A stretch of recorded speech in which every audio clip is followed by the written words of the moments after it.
दल और राष्ट्रीय जनता दल की अगर मैं बात करूं तो ये तो 2005 से 2010 से समाप्त है ये पार्टी।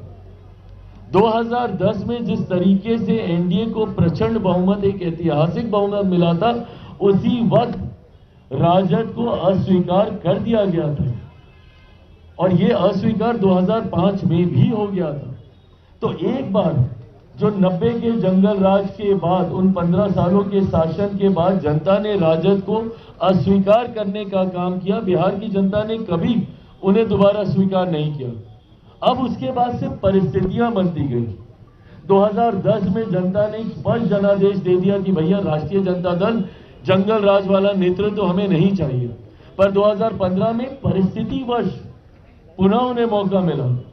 मुख्यमंत्री नीतीश कुमार जी के उनके साथ जाने की वजह से उन्हें लाभ हुआ और 2020 आते आते तक जिस तरीके से एनडीए में बिखरा हुआ, अगर 2015 का भी एनडीए वैसा ही रहता जैसे आज है तो भी इन लोगों के लिए खाता खोलना मुश्किल होता। 2020 में भी आज जैसे हम लोग हैं वैसे ही रहते तो इन लोगों के लिए दहाई का आंकड़ा पार करना मुश्किल होता। और 2025 ने तो प्रमाणित कर ही दिया भैया। इतना बुरा हर्ष, कई लोग सोचते हैं कि और कहते हैं कि भैया ये तो कल्पना भी नहीं की थी।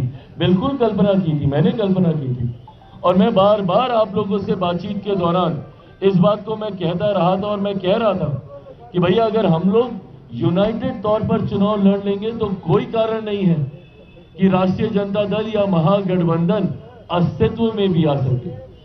और इस बार जिस तरीके से इनकी बुरी करारी हार हुई है, ये दर्शाता है कि जिस तरीके से महागठबंधन राष्ट्रीय जनता दल को बिहार की जनता आज से नहीं दशकों से नकार चुकी है, पिछले 20 साल से नकार चुकी है। ये सिर्फ एक भ्रम बना हुआ है और इस बार तो भ्रम यहां तक टूटा कि जिस एमवाई समीकरण की ये लोग बात करते थे, इस बार तो वो एमवाई समीकरण तक ध्वस्त हुआ है।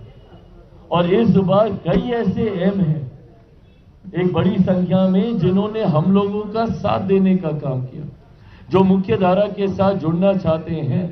और कई ऐसे वाई के साथी भी हैं जो इस बात को समझ गए भैया कि वाई का मतलब सिर्फ एक परिवार है महागठबंधन में।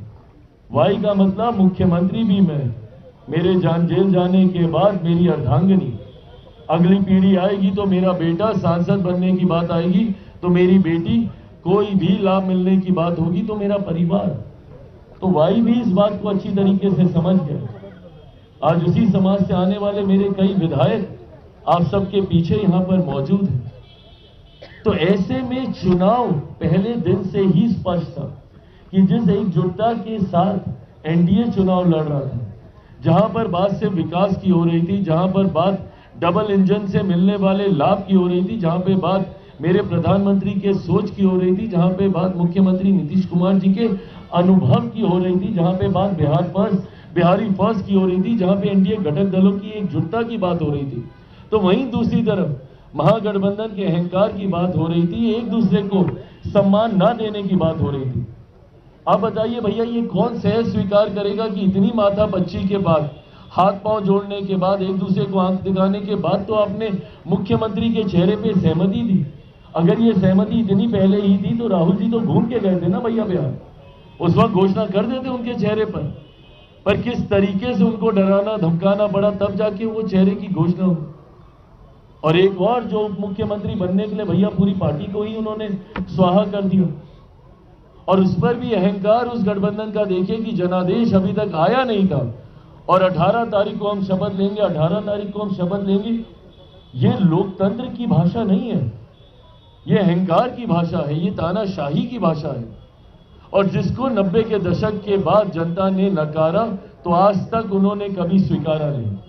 आज के बाद राष्ट्रीय जनता दल जिस तरीके से ये सांप्रदायिकता, जातीयता का प्रतीक बन चुका था, एमवाई समीकरण, और कल मुझे खुशी हुई कि जिस बिहार फर्स्ट बिहारी फर्स्ट की सोच को मेरे प्रधानमंत्री जी ने भी मजबूती से दोहराने का काम किया। जिस बात को मैंने हर मन से कहा कि सही मायनों में बिहार में कोई एमवाई समीकरण है तो उस एम में देश की ही नहीं दुनिया की आधी आबादी का प्रतिनिधित्व करने वाली महिलाएं हैं। तो उस वाई में मेरे प्रदेश की ही नहीं देश की सबसे बड़ी आबादी युवाओं की है। ये है सही मायनों में एमवाई का समीकरण। कल प्रधानमंत्री जी ने भी इस बात को मजबूती से कहने का काम किया। इस एमवाई समीकरण के साथ आने वाले दिनों में हमारी सरकार कार्य करने का काम करेगी, जहां पे जात पात धर्म मजहब से उठकर एक समावेश की सोच के साथ, जिसमें बिहार फर्स्ट बिहारी फर्स्ट का मजबूत समर्थन आप सबको देखने को मिलेगा।